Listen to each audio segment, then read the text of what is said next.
A indústria criativa, enfim, como o próprio nome sugere, desde logo, é uma indústria que realça o papel da criatividade. A criatividade, evidentemente, sempre existiu, sempre foi um fator diferenciador para a afirmação de qualquer atividade, seja ela de cariz académico ou cariz empresarial, económico, mas a indústria criativa, no fundo, é um conceito, direi que é um conceito mais político, ainda não está suficientemente consolidado na academia, embora nos últimos anos tenham emergido vários cursos de graduação, mestrado e até doutoramento, mas é uma área relativamente recente.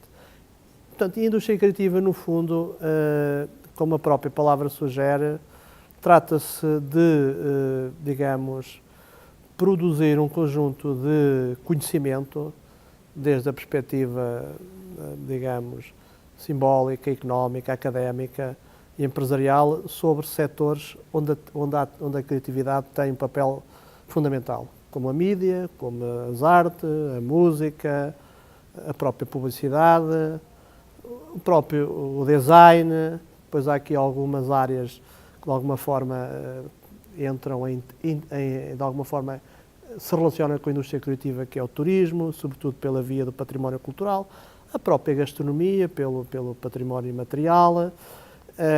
E, portanto, no fundo, a indústria criativa é um conceito bastante abrangente que engloba um conjunto de atividades cuja centralidade decorre, de facto, da capacidade criativa de desenvolver um determinado produto ou serviço. E, de facto, nos últimos anos, esta indústria entrou na agenda política de uma forma bastante rápida e bastante acentuada, porque muitos políticos, muitos líderes governamentais, muitos atores sociais veem na indústria criativa como um setor que pode ajudar a renovar o tecido empresarial de regiões, pode ajudar a dinamizar a economia de determinadas regiões e, obviamente, ajudar com isso a criar emprego qualificado e, sobretudo, emprego jovem. Aliás, esta é uma das razões fortes que, de alguma forma, vem reforçar o papel das indústrias criativas, que é a sua capacidade de poder potenciar o emprego jovem qualificado.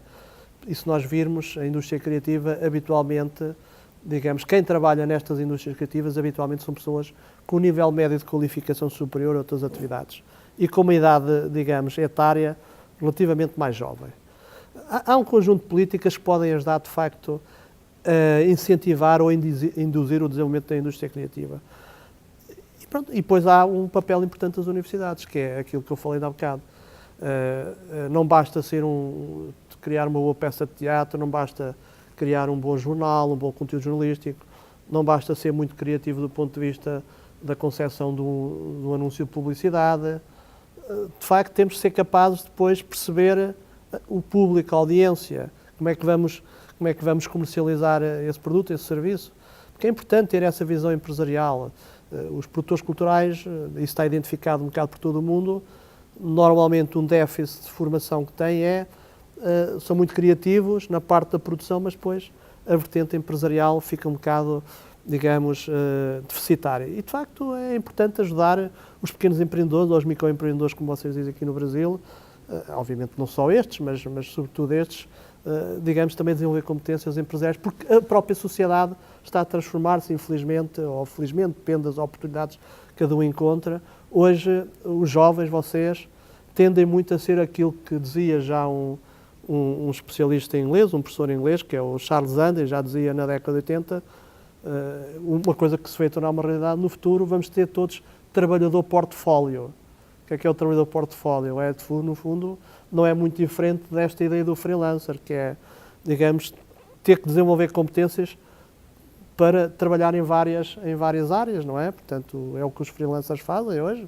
Um freelancer consiga, de alguma forma, desenvolver competências, se calhar trabalha em várias áreas, não é? E, portanto, várias empresas, têm vários clientes.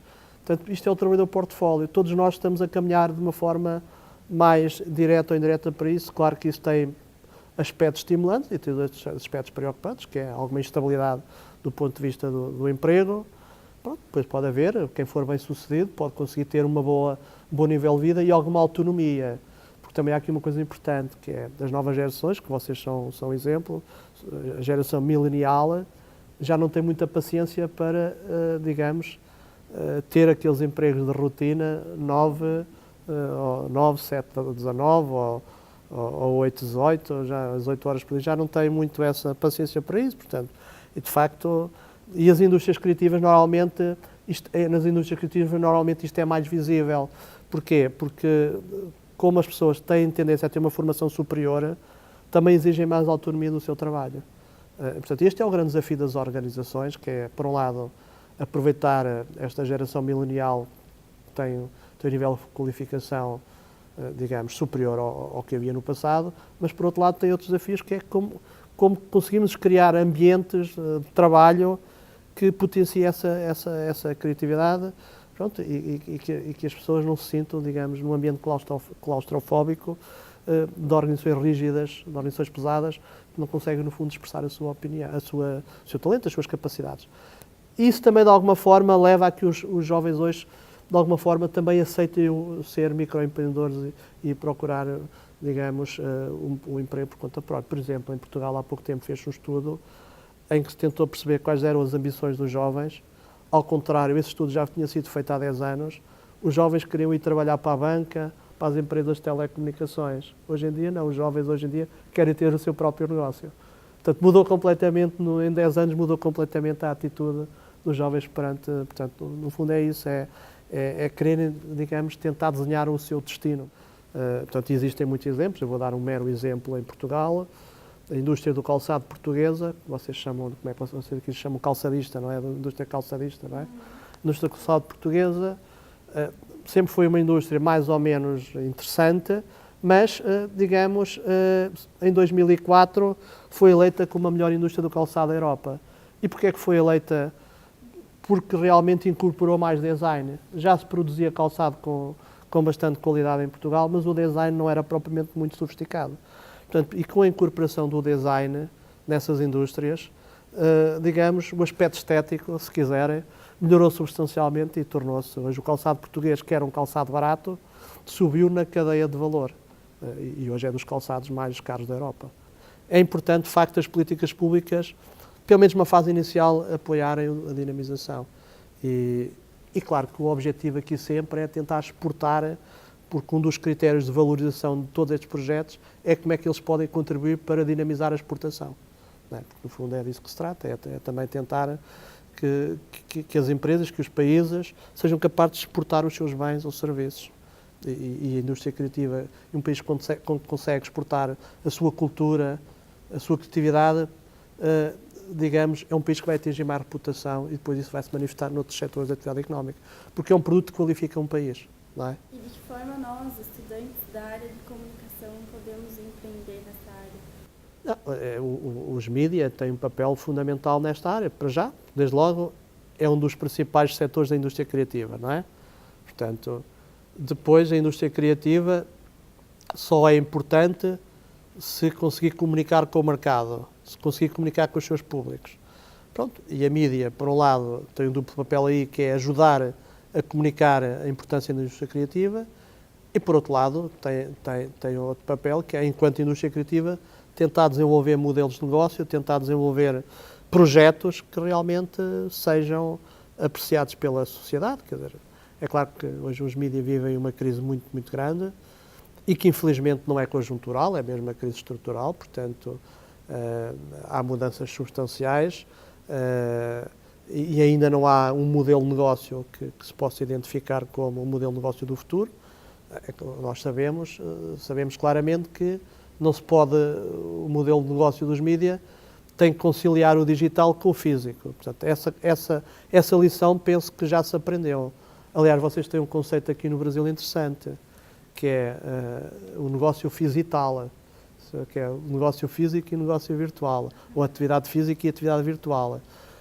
E, portanto, a indústria de mídia, de facto, está em grande transição, por diversas razões, e uma delas é porque as marcas perceberam que já não precisam tanto da mídia para se promover como fizeram no passado, porque têm outras alternativas, têm as mídias sociais, têm a comunicação below the line, ou seja, fora dos mídias, o marketing direto, as relações públicas, o patrocínio, o mecenato, não é?